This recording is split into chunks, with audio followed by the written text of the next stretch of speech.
Ay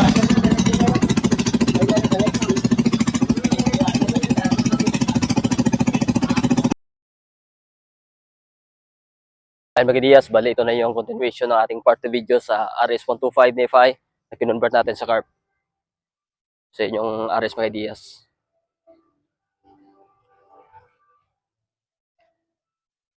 So bali dito, natapos na natin kahapon yung pagtagal natin ng kanyang head. Pinilitan natin kanyang cylinder block. Pinilitan natin mga Diaz yung kanyang cylinder block at meron siyang gasgas. So dilan dati ng hindi ko na break na mayo, so naging overcompression siya at hindi na port, hindi na chamber yung kanya sa cylinder head. So dito na port na natin. So may video naman tayo dyan sa ating part 1 video paano natin siya ginawa. At nung pag ano natin ito sa kanyang manifold, binutasan natin, pina-retrieve natin. At ito na yung ano ng kanyang carb. Yan. So ganun lang gawin yung ideas at ECU lang gamitin natin yung sa under lang. At meron namang linya yung sa kanyang carburetor. Binutasan natin dito banda. Ayan. Yung tinuturo ko. Lagyan natin ng hose at fuel filter para dito sa kanyang carb. So tanggalin na natin ito mamaya pag nandun na tayo sa shop. Yan. So bali ito na may Diaz, nalagyan na natin ng hose. Yan. Papunta sa ating carburetor. So tinanggal na natin kanina yung hose sa ating fuel pump. So ito. Yan. So gusto nito may Diaz at ito lang yung tanggalin natin sa sakit ng kanyang sa fuel pump. So aside dyan, so sa ibang sensor kinabit natin. So ito lang yung tanggalin natin. At dito, so ikabit natin to kasi hindi sa lalabas yung kuryente kapag hindi natin nakabit to. So pwede naman idugtong yung wire, pero mas maganda pag ikabit nyo na lang yan kasi hindi lalabas ang kuryente dito kapag hindi nyo ito maikabit. Kumbaga yun yung kanyang trigger. Ayan. Dito sa socket, so pwede yan tagalin natin yung sa ano mamaya. So para pag ano natin, parang stuck pa rin kasi dito meron siyang check engine. Ayan. So wala namang problema kahit mag check engine, under pa rin yan.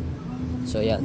So bali dito ikabit natin dito sa TPS, ayan, sa oxygen sensor para parang stuck pa rin na wala siyang check engine. So under pa rin ito mga Diaz kahit meron siyang check engine. At maganda pa rin yung kanyang RPM. So singaw lang yung kanyang tambutso at mamaya ayusin natin yan. Bigyan natin ng ano, gasket. So meron siyang check engine. So mamaya pakita ko sa inyo na mawala na yung kanyang check engine mamaya. Meron na pong gagawin. Ayan. So gusto ito mga Diaz at umandar na. At ayusin na natin itong tambutso at mamaya pata rin natin din. So yan mga Diaz, bali na balutan na natin ng electrical tape dito sa kanyang fuel pump na sakit. Ayan. So yan yung tanggalin natin. At sensor dito sa ating TPS at oxygen sensor at sa ating injector, ikabit natin yan. Ayan. At dito sa ating EUT. So para stock pa rin sa mga Diaz para pag-on natin, ayan yung indicator natin sa check engine.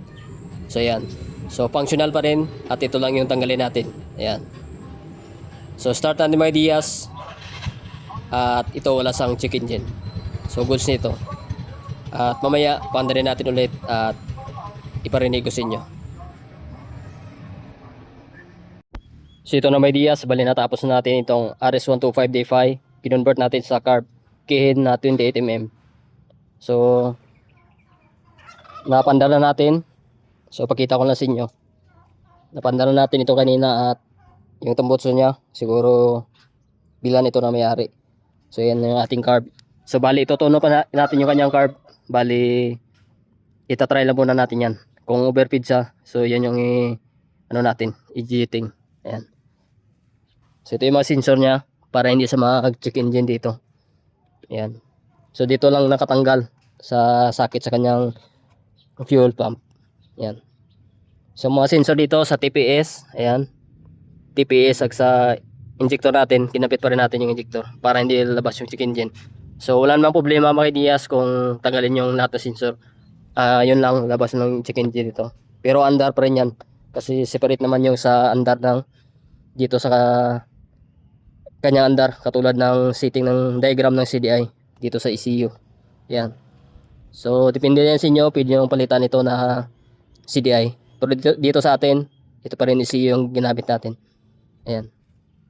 So wag na kayong magpalit ng ignition coil kapag ECU pa rin ang gamitin nyo. Pero kung naka CDI kayo, ang gamitin nyo ay yung pang ignition coil na pang carb type. Ayan. So pwede rin yung mga Team X. So dito, kapag ECU, ito pa rin gamitin natin. Yung sa kanyang stock. Ayan. Bago na yung kanyang cylinder block.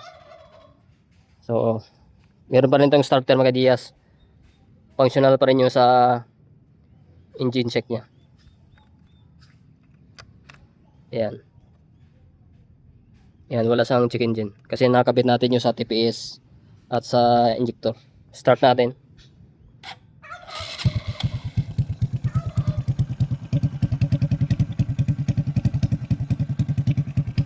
So wala nang problema yung kanyang RPM. So ganun pa rin. Maganda yung kanyang RPM. So bali tutunon lang natin yung kanyang carb.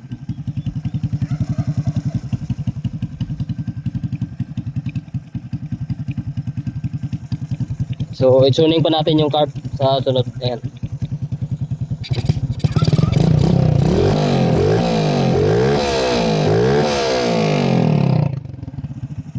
Maganda yung kanyang RPM. Ayan. So goods. Tunon lang yung carb.